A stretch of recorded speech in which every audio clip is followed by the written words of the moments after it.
Hello friends and welcome back to the wagon reels. My name is Ravikant and I belongs to Hamirpur Himachal Pradesh. आज हम बात करने वाले हैं एक ऐसी बाइक की जो 2022 में लॉन्च हुई है और कब ये बाइक देखते ही देखते 350 सेगमेंट में मोस्ट सेलिंग बाइक बन जाएगी। और इतना ही नहीं, 2024 में अपनी 5 लाख ग्लोबल सेल निकाल चुकी है बाइक, एक यूथ आइकन बन चुकी है। Yes, we are talking about none other than Royal Enfield Hunter 350।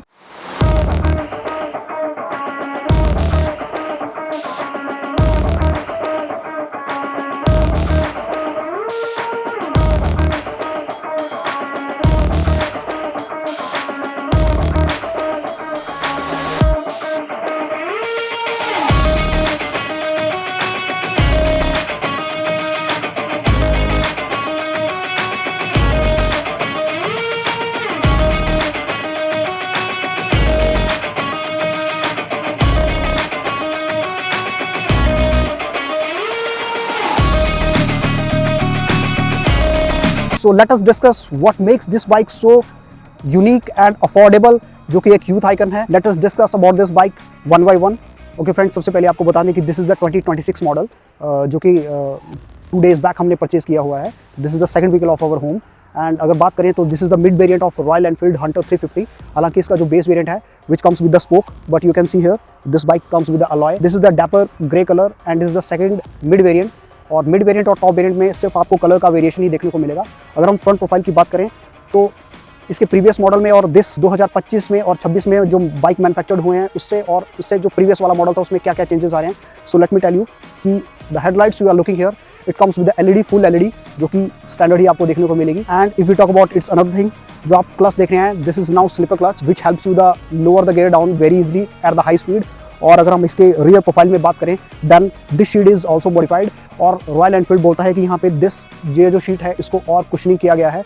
और इसका जो मोस्ट कॉन्ट्रोवर्शियल पार्ट था इसके प्रीवियस मॉडल में which is the suspension, then Royal Enfield now claiming that this suspension is the new one suspension from its previous model, जो कि पहले ये क्लेम किया जा रहा था कि this suspension is quite hard. अगर आप बात करेंगे इसके और डिजाइन फैक्टर की, you will find the navigation console here and this is the meter console. ये आपको स्टैंडर्ड ही रहने वाले हैं as compare to the previous models. So friends, let us talk about the heart of the bike which is the engine. This is the same J series engine जो कि use किया जा रहा है Meteor, क्लासिक एंड बुलेट 350 में। And if we talk about the engine powers, it produces the 20 horse power and 27 newton meter of torque. और this is the single cylinder air cooled engine. The rev of this engine so good and the exhaust note is so good. अभी आपको exhaust note सुनाएंगे, let us see. Wow,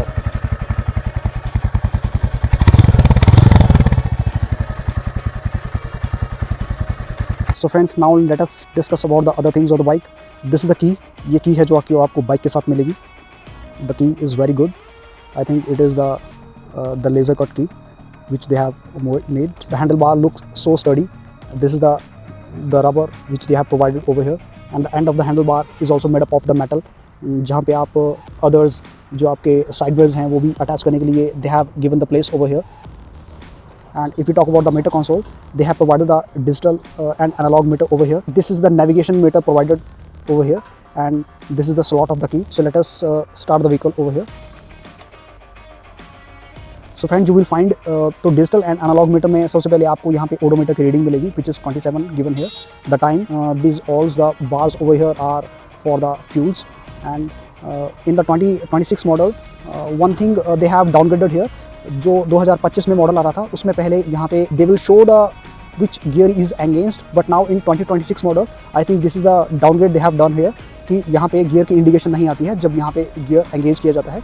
so I think Royal Enfield ने इसके बारे में अभी कुछ नहीं कहा है, but as from the information from the showroom उन्होंने कहा है कि जो भी यहाँ पे अदर अपग्रेड आता है then Royal Enfield will call up all the customers and provide this features, वो यहाँ पे बाद में अपडेट हो जाएगा।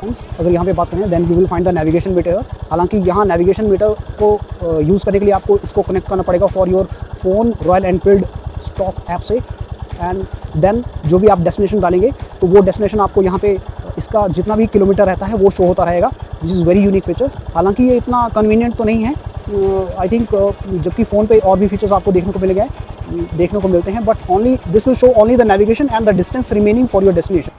If we talk about the other things on the handlebar, see here man, the every button is so unique, so robust that they functions very well, और इनकी जो क्वालिटी है that is very good and top notch. This is the horn, this is the indicator, The pass switch is over here. The quality of the switches is very good and very robust and fine. The another good feature they have provided in the newer model, that is USB charging port, and this is the PD 27 watt Type C charger port, तो कि जो कि थोड़ा सा आपका clutch बार से थोड़ा नीचे हिडन किया हुआ है.